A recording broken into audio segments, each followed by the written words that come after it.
सिद्धाडं नमो आयरीयाडं नमो वज्रायाडं नमो लोय सव्यसाहूडम।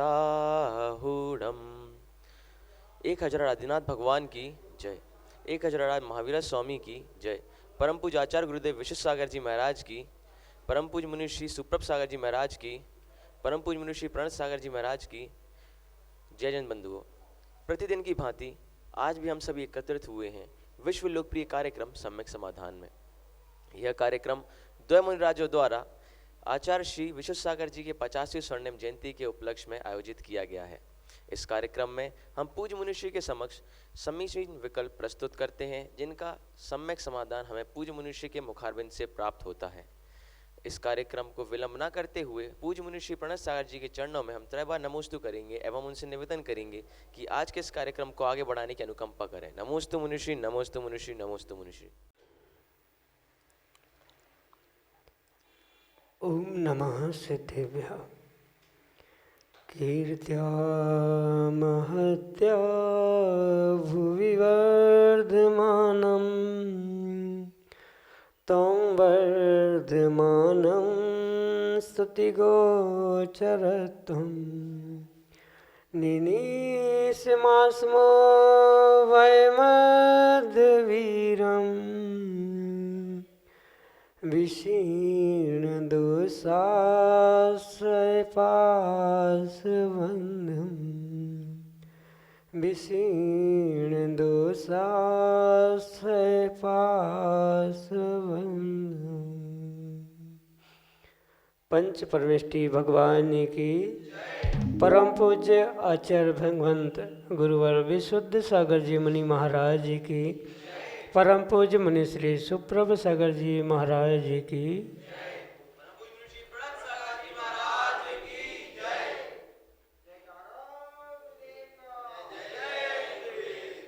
आत्मविशुद्धि की प्राप्ति का एक सम्यक दृष्टि जीव प्रतिपल प्रयास करता है और जिसे आत्मविशुद्धि प्राप्त होती है वही उस कैवल्य लब्धि को प्राप्त होता है। उस सम्यक दृष्टि जीव की अंतिम उपाय केवल ज्ञान की प्राप्ति, केवल की प्राप्ति के लिए अत्यंत आवश्यकता है उस आत्मविशुद्धि को प्राप्त करना। और आत्मविशुद्धि की प्राप्ति के लिए नितांत आवश्यक है अपने मन में उठने वाले विकल्पों को समीचीनता प्रदान करना, क्योंकि समीचीन विकल्प ही आत्मविशुद्धि का सम्यक कारण बनते हैं। और उन समीचीन विकल्पों का सम्यक समाधान जब हमें किसी निर्गंत गुरु से प्राप्त होता है तो निश्चित ही वह हमारे लिए अंतिम लक्ष्य को प्राप्ति का उपाय बन जाता है।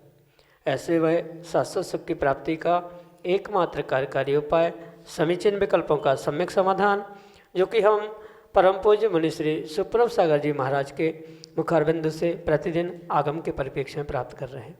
प्रारंभ करते हैं आज का सम्यक समाधान।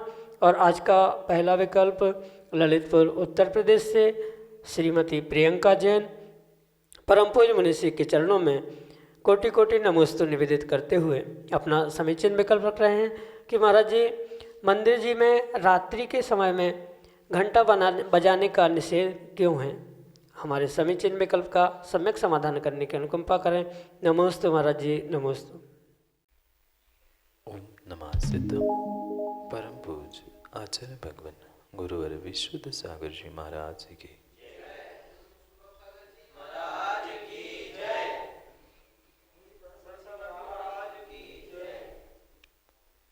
मंदिर को समोचरण का रूप कहा जाता है। एक समोचरण की प्रतिकृति के रूप में जब मंदिर को स्वीकार किया जाता है तब उसी प्रकार से उस मंदिर की भी संरचना की जाती है। भले ही चतुर्मुख बिंब नहीं है, पर वह मंदिर के सामने मानस स्तंभ, घंटा, तोरण द्वार आदि आदि बिल्कुल उसी की प्रतिकृति रूप उस मंदिर को आगम में स्वीकार किया गया। और ये बात परम आवश्यक समझना होगा कि जो समोशरण है या मंदिर है, वहाँ उस घंटा, तोरण द्वार आदि आदि के द्वारा उसका जो सुशोभीकरण या उसके निमित्त से जो कार्य बताए गए हैं, वह प्रत्येक श्रावक को करना परम आवश्यक है। आगम में जो व्याख्यान प्राप्त होता है और वर्तमान में होने वाली जो क्रिया है, उसमें बहुत जमीन आसमान का अंतर देखने में आ रहा है। क्योंकि बहुत सारे समय बीतते बीतते बूझते ऐसे कुछ कार्य हो चुके हैं जिसका कोई आगम में प्रमाण प्राप्त नहीं होता। समोशरण में भी जो घंटा नाद आदि होता है, भगवान की दिव्य ध्वनि आदि भी कीर्ति है, वहाँ भी उसके निमित्त से 4 समय कहे गए हैं। पर यह अवश्य है, वहाँ दिन रात का भेद वह समोशरण के निमित्त से या उतनी भूमि में नहीं होता है। ये तीर्थंकर भगवान का अतिशय होता है। पर फिर भी वहाँ जो घंटा नाद या भगवान की दिव्य ध्वनि 4 समय में खिल रही है, वैसे ही भले ही मंदिर में दिव्य ध्वनि नहीं खिल रही है, पर वास्तविकता में घंटा नाद आदि करने का निषेध नहीं होना चाहिए था। पुराने ज़माने में जब मंदिर आदि स्थानों में कोई पशु पक्षी या कोई तिर्यंच वहाँ पहुँचकर कुछ ऐसी विषमता ना हो जाए, उनको विघात ना हो जाए, इस अभिप्राय से वहाँ पर उस घंटानाद आदि का निषेध करना प्रारंभ किया गया था। पर ऐसा कोई भी आगम में नहीं है कि हम इतने समय से इतने समय तक ऐसा करें, इसके बाद ये करें। पूजा में भी माँ आप कई बार पढ़ते हो, त्रिकाल पूजा, त्रिकाल वंदना, करे करावे, भावना भावे, अरिहंत जी, सिद्ध जी, जो महार्घ में पढ़ा जा रहा है वह मात्र झूठी बातें नहीं हैं, अपितु आगम में भी आचार्य भगवंतों ने 3 समय में 3 पूजा का वर्णन किया गया है। जब 3 समय की 3 पूजा लिखी है, भले ही 3 पूजा भिन्न भिन्न प्रकार की क्यों ना हो, पर उन 3 पूजाओं के द्वारा ये अवश्य समझना होगा कि किस समय किस प्रकार की कैसी विधियाँ करने की आवश्यकता है, उसी प्रकार से उस कार्य को संपादित करने की आवश्यकता है। इसलिए वास्तविकता में ऐसा कहीं आगम में प्रकरण प्राप्त नहीं होता, और मेरे तो पढ़ने में नहीं आया है कि रात्रि में घंटा का नाद नहीं करना चाहिए, रात्रि में ये नहीं करना चाहिए। हाँ, श्रावकों के लिए ये जरूर कहा है, प्रत्येक कार्य में उसे विवेक रखने की आवश्यकता है। जैसे बहुत सारे जीव आरती आदि करने का भी निषेध करते हैं कि मंदिर में आरती कर रहे हैं, मंदिर में हिंसा कैसे संभव है, मंदिर में घंटा बजेगी तो कितने जीवों का विघात होगा। ये अविवेक से करने वालों के लिए निषेध है। प्रमाद के साथ हिंसा है, प्रमाद से रहित हिंसा नहीं कही गई है। उन क्रियाओं में प्रमाद है तो वह हिंसा रूप स्वीकार है, अगर प्रमाद नहीं है तो वो किंचित भी दोष से युक्त नहीं है। वहाँ भी जहाँ मंदिर में रात्रि में घंटा आदि का वर्णन है, वहाँ ये समझे कि वहाँ कोई निषेध रूप ऐसा नहीं है। विवेक साथ अगर प्रमाद को छोड़ते हुए, देखते हुए कि ऐसा कोई जीवों को घात ना हो जाए, किसी को कुछ ना हो, ऐसा सोचते समझते प्रमाद से रहित होकर विवेक के साथ कार्य करेंगे तो उसमें आगम के परिप्रेक्ष्य में हमारे हिसाब से किंचित भी दोष नहीं है। यही आपके लिए सम्यक समान। अगले समीचीन विकल्प के लिए भगारा मध्य प्रदेश से हमारे सामने हैं मनीष जैन अपने समीचीन विकल्प के साथ। नमोस्तु भगवान। भगवान, क्या भगवान की प्रतिमा अपने भक्तों से बात करते हैं या ये सिर्फ हमारा वहम है? भगवान की प्रतिमा भक्तों से बात करती नहीं है, पर वह हमारा वहम भी नहीं है। अभिप्राय यह है, जैसे जीव के भाव होते हैं वैसे ही वह हमें हमारे साथ बात करते हुए, हमसे रुष्ट होते हुए या आदि आदि रूप परिणाम करते हुए दिखाई देती। क्योंकि वो तो एक अचेतन प्रतिमा है, वहाँ भले ही स्थापना निक्षेप से, उपचार से हमने उसे भगवत्ता प्रदान की है, पूज्य मान रहे हैं, पर वास्तविकता में वह पाषाण की होने के कारण से वह ना बोलती है ना कुछ हमें कहती। पर ये परम सत्य है, जैसे जीव के भाव और परिणाम होते हैं वैसे ही हमें वह वीतराग मूर्ति भी वैसे ही दिखाई देती। जब कभी आपने अनुभव किया होगा कि कभी कभार ऐसा भी होता है, जो रोड से जाने वाले बाजे हैं, बजते हैं, तो जब हमारा मन प्रसन्न होता है तो हमें हमारी मन की धुन सुनाई देती है, और जब हम उदास होते हैं तो वही जो पसंद धुन होती है वो भी हमें ऐसा लगता है कि कब बंद हो जाए। तो ये जो कुछ भी है परिपूर्ण रूप से हमारे भीतर के परिणामों की, भावों की ही अभिव्यक्ति हमें सामने वाले व्यक्ति में, सामने वाली प्रतिमा में, सामने वाले चेतन अचेतन वस्तु में उद्घाटित होते हुए दिखती है। वही चंद्रमा जो कुछ विशेष रागी जीवों के लिए हितकारी लगता है, अच्छा लगता है, वही चंद्रमा किसी जीवों के लिए विरह काल का जिसका समय है उसको वह रात, वह पूर्णमासी का चंद्रमा भी उदास करने वाला या दूरियां बढ़ाने वाला, खेद खिन्न करने वाला हो सकता है। ये परिपूर्ण रूप से, बहिरंग रूप से मात्र निमित्त है। अपने भावों में, अपने परिणामों में जो होती है वैसा ही परिपूर्ण रूप से हमें सामने वाला प्रतिबिंब दिखता है। जैसे स्वयं का भी दर्पण में, आईने में हम अपने चेहरे को, प्रतिबिंब को देखते हैं, वहाँ भी कभी कभी हम अपने आप को बहुत अच्छा देखते हैं, कभी अच्छा नहीं देखते। तो चाहे हमारा प्रतिबिंब हो या भगवान की प्रतिमा, मूर्ति क्यों ना हो, वहाँ हम अपने भावों को ही उद्घाटित करने का प्रयास करते हैं। कभी हम अच्छे भावों से पहुँचते हैं तो हमें वही भगवान अच्छी बातें करते हुए दिखते हैं।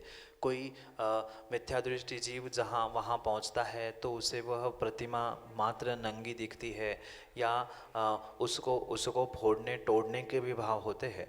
तो ये परिपूर्ण रूप से उस निमित्तों का दोष नहीं है या अच्छाई नहीं है। परिपूर्ण रूप से हमारे भाव जैसे होते हैं वैसे ही हमें गुरु की वाणी, वैसे ही हमें भगवान की मूर्त, ऐसा सब कुछ दिखने में आता है। जैसा जिसको लगता है वैसा ही वह भगवान को, भगवान की प्रतिमा, मूर्ति को आदि देखता है। ये परम सत्य है। भगवान प्रतिमावान होने से यानी अचेतन होने से बोलते नहीं हैं, पर कथनचित हमारा अभिप्राय वैसा होने से वो हमें बोलते हुए दिखते भी है, प्रतिभाषित भी होते हैं। यही आपके लिए सम्यक समाधान। अगले समीचीन विकल्प के लिए पगारा मध्य प्रदेश से हमारे सामने हैं आकांक्षा जैन अपने समीचीन विकल्प के साथ। नमोस्तु महाराज जी। महाराज जी, मेरा प्रश्न ये है कि मैं बायोलॉजी की स्टूडेंट हूँ और हमें कॉलेज में जब हम जाते हैं तो हमें वहाँ पे नॉन वेज वाले प्रैक्टिकल्स करने पड़ते हैं, जैसे फ़िश का डिसेक्शन करना, और चिक फॉर्मेशन में हमको एग से प्रैक्टिकल करना पड़ता है। तो क्या हमें इसमें दोष लगता है, और अगर हमें दोष लगता है तो हमें इसका क्या प्रायश्चित करना चाहिए? कृत्य, कारित, अनुमोदन, तीनों प्रकार से अगर हम किसी भी जीव को कष्ट दे रहे हैं तो परिपूर्ण रूप से हमें उसका पाप अवश्य लगे।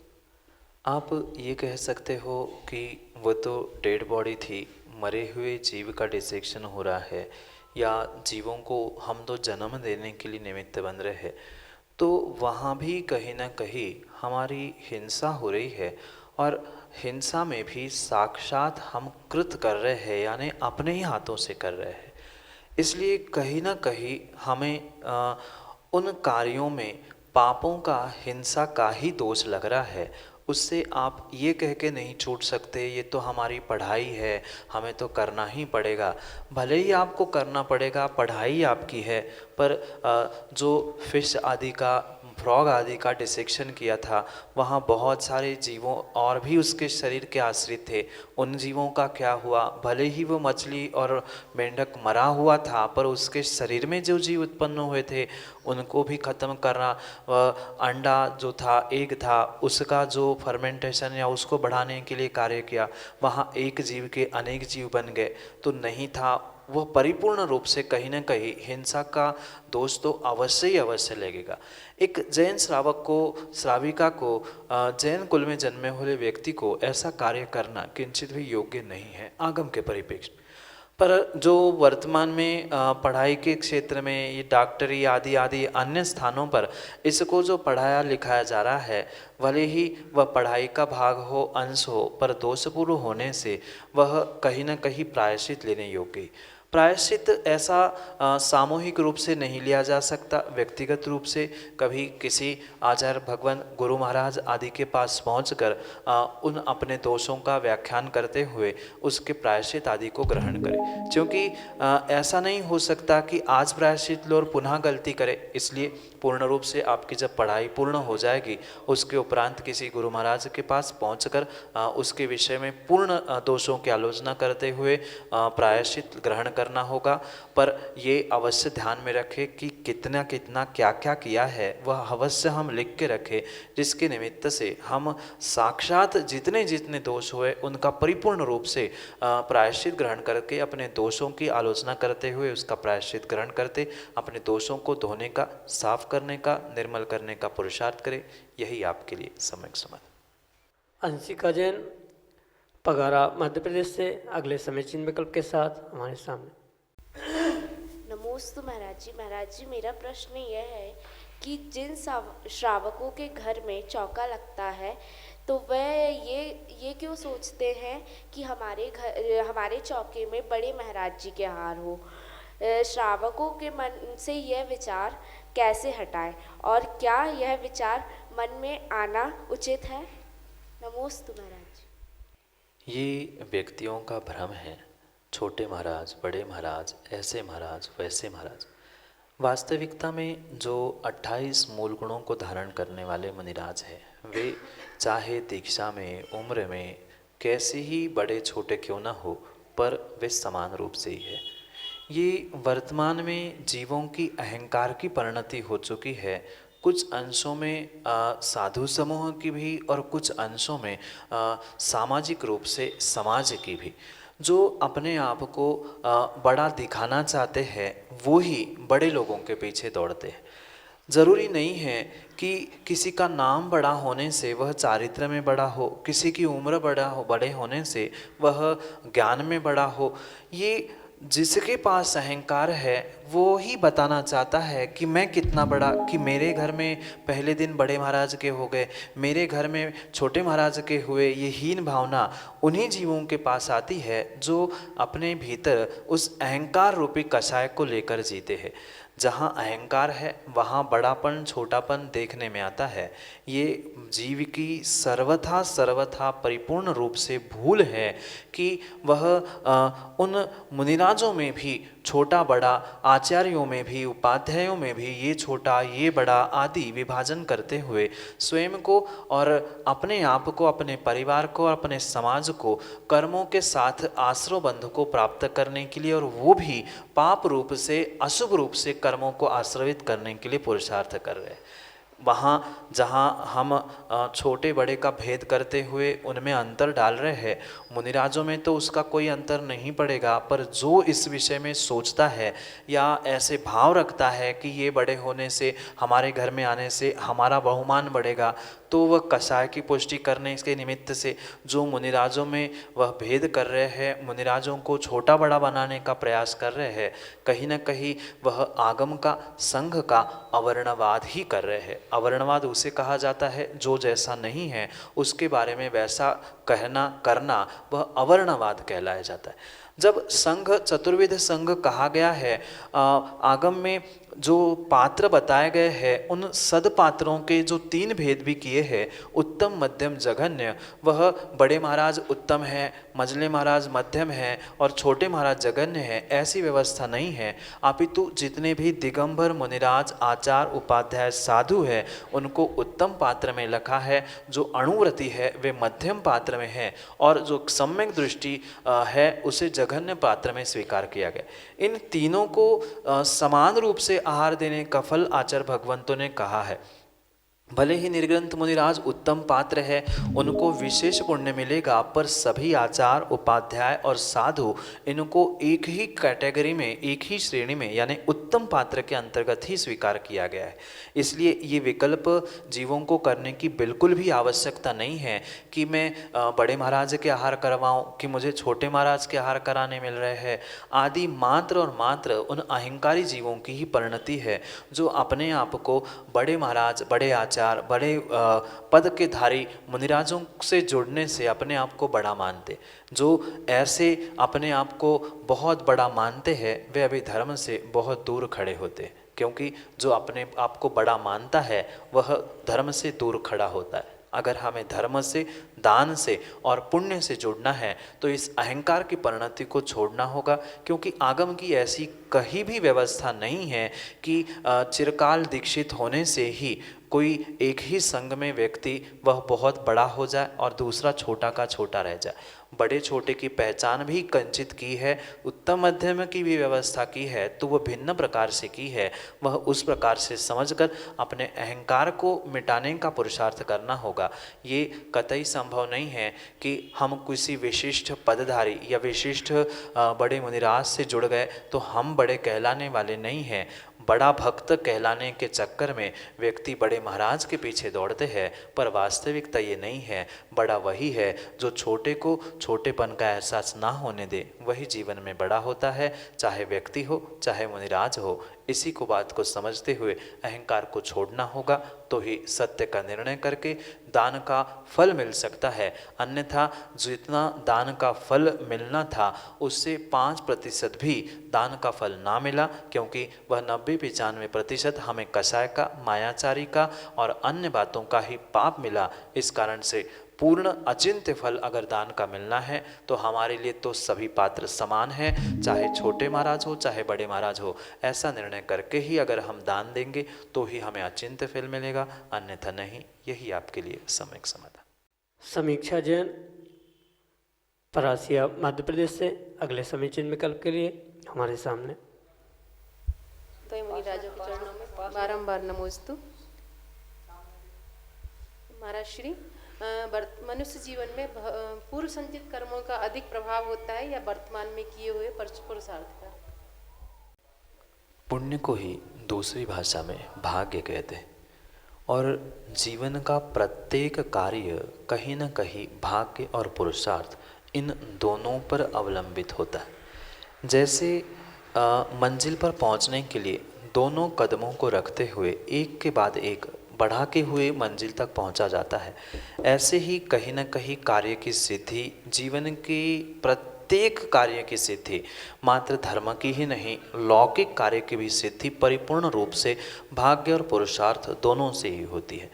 जब तक भाग्य नहीं है जीव तब तक पुरुषार्थ नहीं करता है, और जब तक पुरुषार्थ नहीं करता है तब तक भाग्य नहीं बनता है। जैसे एक सिक्के के दो पहलू है, ऐसे ही एक जीवन के दो पहलू है, एक है भाग्य और दूसरा है पुरुषार्थ। जो हमने जीवन भर पुरुषार्थ वर्तमान में किया है वह हमारे लिए आने वाले समय में भाग्य बनेगा, और बीते हुए कल में जो हमने पुरुषार्थ किया था वह आज हमारे लिए पुण्य पाप रूपी भाग्य बन रहा है। सीधा सा गणित है कि जो भी पुरुषार्थ जीव करेगा उसे कहीं ना कहीं निमित्त रूप से कुछ अंशों में भाग्य की, पुण्य की आवश्यकता होगी। बिना पुण्य बिना भाग्य के जीव सम्यक पुरुषार्थ कर ही नहीं सकता। पुरुषार्थ तो करेगा पर सम्यक प्रकार से नहीं करेगा। सम्यक पुरुषार्थ करना, सम्यक पुरुषार्थ का सम्यक फल प्राप्त होना, ये परिपूर्ण रूप से मात्र और मात्र उस भाग्य पर भी अवलंबित होता है। पर भाग्य माँ बना कैसे? भाग्य बनाने वाला कोई भाग्य विधाता दूसरा नहीं था, भगवान नहीं था, गुरु नहीं था, जिनवाणी नहीं थी।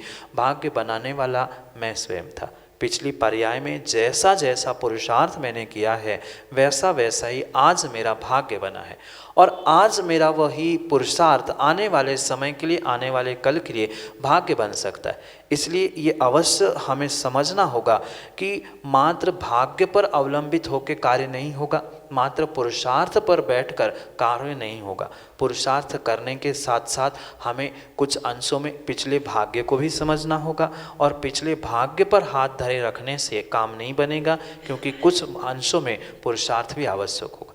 माना कि किसी जीव के या आपके ही जीव में कर्मों में या भाग्य में ऐसा लिखा है कि आप अथक मेहनत करने पर ही आपको फल मिलेगा, या आपके भाग्य में ऐसा लिखा है कि 2 साल मेहनत करने पर तीसरे साल में आपको फल मिलेगा। हमें तो यही पता है कि भाग्य से मिलेगा, पर भाग्य में लिखा क्या है? भाग्य में पुरुषार्थ करना लिखा है तो हमें उस हिसाब से करना होगा, और भाग्य में पुरुषार्थ नहीं भी लिखा है, भले ही 1 मिनट का पुरुषार्थ लगता हो, किसी को 1 महीने का, किसी को 1 साल भर का, पर पुरुषार्थ तो लगता ही है। बिना पुरुषार्थ के काम नहीं होगा। जब पेट भरने की भले ही शक्ति थी, उपादान में थी, सब कुछ था, पर स्वयं को बुद्धिपूर्वक ग्रास बना के मुख में डालना होगा, चबाना होगा, पचाना भी होगा, तब जाके पेट भरेगा।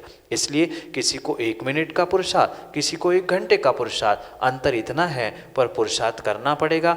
किसको कितना करना, किसी को 1 मिनट, 1 घंटा, 1 महीना, वो उसके भाग्य पे अवलंबित है। इस प्रकार से जीवन में भाग्य और पुरुषार्थ दोनों का साथ होगा तो ही जीवन के प्रत्येक कार्य की सिद्धि संभव है। अन्यथा एक किसी से भी कार्य नहीं होता, ना भाग्य से होता है, ना पुरुषार्थ से होता है। परिपूर्ण रूप से जहाँ भाग्य और पुरुषार्थ दोनों साथ होते हैं तभी कार्य की सिद्धि होती है। यही आपके लिए सम्यक समाधान।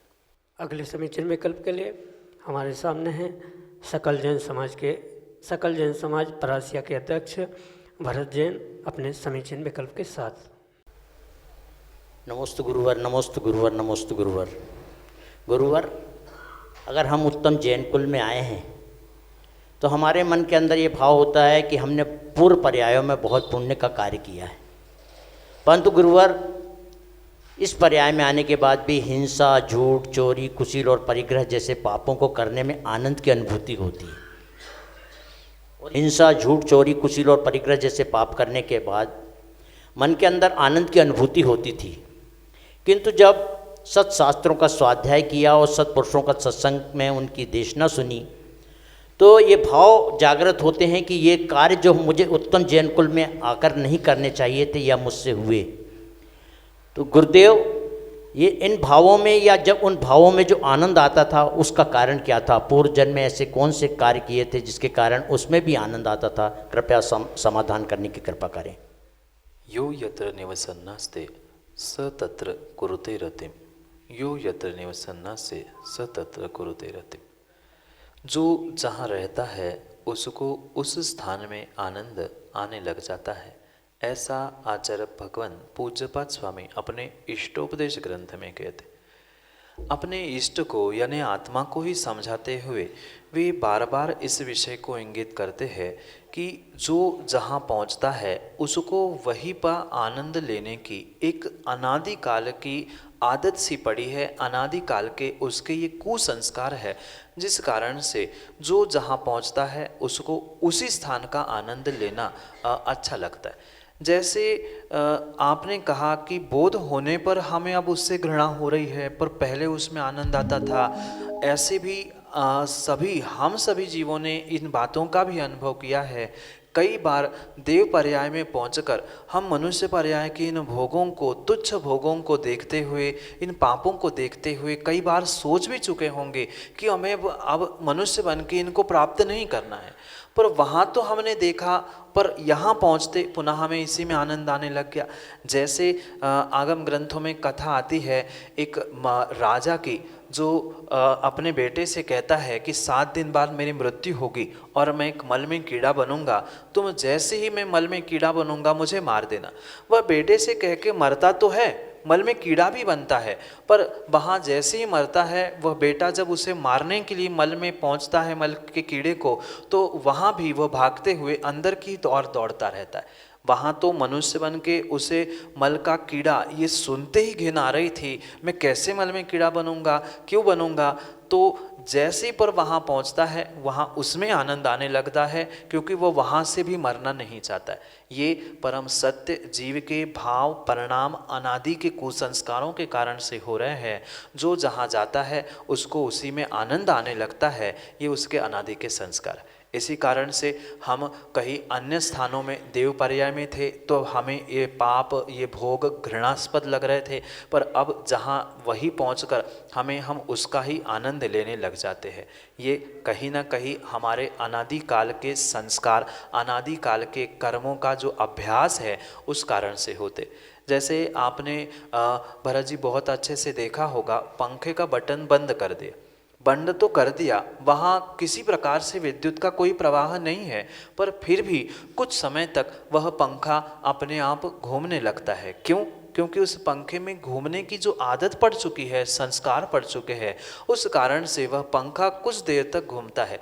बिल्कुल बिल्कुल इसी प्रकार से जो जीवों के वर्तमान के परिणाम हो रहे हैं या भूत के भी परिणाम हुए थे, अनादि का इतना मिथ्यात का, अविरति का, प्रमाद का, कषाय और योगों का ऐसे कुसंस्कार और कुअभ्यास हमें लगा था कि ये निर्णय होने पर भी कभी कभी हम पूर्ण रूप से छोड़ नहीं पाते हैं, छोड़ने का प्रयास करने पर छोड़ नहीं पाते हैं। ये हमारे पूर्व कर्मों का और पूर्व पाप कर्मों के साथ साथ हमें उसका आनंद लेने का जो अभ्यास हुआ था उस कारण से। दूसरी बात ये भी है कि जिसको एक ही विषय का आनंद है उसको उसी में आनंद आता है। जिसने दूसरे किसी अच्छी वस्तु का आनंद नहीं लिया, माना कि भोजन की भी कोई सामग्री है, हमने एक ही भोजन की सामग्री में आनंद लेना सीखा है, तो दूसरा कोई कहे भी कि भाई इससे ये अच्छी सामग्री अच्छी होती है, तो हमें जब तक हम स्वयं नहीं खाते हैं तब तक उसमें आनंद नहीं आता। इसी प्रकार से हम अभी तक मात्र इंद्रिय भोगों के विषयों में, पापों में आनंद लेते रहे। अतीन्द्रिय सुख जो निर्ग्रंथ गुरु, भगवत्ता को प्राप्त करने वाले भगवान, सिद्ध अवस्था को प्राप्त करने वाले, सर्वोत्तम सुख को प्राप्त करने वाले वे, उनके आनंद को हम इसी कारण से प्राप्त नहीं कर पा रहे हैं कि हम इधर का आनंद नहीं छोड़ पा रहे हैं, और इधर का आनंद नहीं छोड़ पा रहे हैं इसलिए वहाँ का आनंद हमें नहीं मिल रहा। और जब तक वहाँ का एकाध बार हम आनंद चखना नहीं सीखेंगे, हम अपने टेस्ट को, चाहे वह विषय भोगों के आनंद रूप टेस्ट हो, उसको जब तक नहीं बदल रहे हैं तब तक हम पुरानी टेस्ट को, पुराने स्वाद को, पुरानी पसंद को नहीं छोड़ सकते। जैसे ही कोई बालक होता है उसे लॉलीपॉप पसंद है, वही थोड़ा बड़ा होता है उसकी पसंद बदल जाती है, क्योंकि उसके पसंद के लिए उसके बहुत सारे ऑप्शन उसे दूसरे मिल जाते। वही प्रौढ़ होता है तो उसके लिए और कुछ ऑप्शन मिलते हैं, तो वो पुराने आदतों को, पुराने संस्कारों को छोड़ देता है। इसी प्रकार से जिस दिन जिस समय हमें वह अतीन्द्रिय सुख प्राप्त करने की भावना होगी या अतीन्द्रिय सुख प्राप्त करने का निर्ग्रंथ बन के हम प्रयास करेंगे, तभी हम इन विषय वासनाओं के आनंदों से दूर होने का प्रयास करते हुए आगे बढ़ सकते हैं। ये क्योंकि कहीं ना कहीं संसारी जीवों को आगे आने वाले समय के लिए या वर्तमान के लिए कुछ नया विषय, नया आनंद, नया कार्य चाहिए। वे सिद्ध भगवान भी अतीन्द्रिय सुख को प्राप्त करते ही वह इंद्रिय सुखों को छोड़ देते हैं, इंद्रिय सुखों को छोड़ते ही अतीन्द्रिय सुख को छोड़ते हैं। यही पूज्यपाद स्वामी पुनः इष्टोपदेश में कहते हैं, यथा यथा समाहति तथा तथा यथा यथा न समाहति। विषय जिस प्रकार से वह विषयों से दूर होता है वैसे वैसे आत्मा का आनंद आता है, और जैसे जैसे आत्मा का आनंद आता है वह विषयों से दूर होता है। ऐसे ही हमें समझना होगा, सोचना होगा, अनादि का अभ्यास छोड़ते हुए, पुरुषार्थ करते हुए आगे बढ़ने का निर्णय करना होगा, तो ही नया आनंद मिलेगा। पुराना छोड़ेंगे तो नया मिलेगा, नया मिलेगा तो ही पुराना छूटेगा। यही आपके लिए सम्यक समाधान। उम्मीद है आप सभी को मिल गया होगा आपके समीचीन विकल्पों का सम्यक समाधान। अगर नहीं तो आप हमें अपना समीचीन विकल्प हमारे व्हाट्सएप नंबर 8707548811 पर ऑडियो मैसेज या फिर टेक्स्ट मैसेज में सेंड कर सकते हैं। प्रतिदिन शाम को ठीक 5:13 पर हमारे यूट्यूब चैनल सुप्रभ आवाज पर हम यह कार्यक्रम सम्यक समाधान प्रसारित किया करते हैं। आप यूट्यूब पर जाकर हमारा चैनल सुप्रभ आवाज को सब्सक्राइब करें एवं नोटिफिकेशन बेल को प्रेस करें, ताकि जब भी हम पूज्य मनुष्य के प्रवचन एवं इस सम्यक समाधान को प्रसारित करेंगे तो आपके पास उसका नोटिफिकेशन आ जाया करेगा। अगर आपके समीचीन विकल्पों का सम्यक समाधान आज आपको प्राप्त नहीं हुआ है तो आप YouTube पर जाकर सम्यक समाधान देखें, आपको उसका सम्यक समाधान प्राप्त हो जाएगा। आज के इस कार्यक्रम को हम यहीं पर विराम देते हुए द्वय मुनिराजों के चरणों में त्रैबार नमोस्तु करते हैं। नमोस्तु मुनिषि, नमोस्तु मुनिषि, नमोस्तु मुनिषि।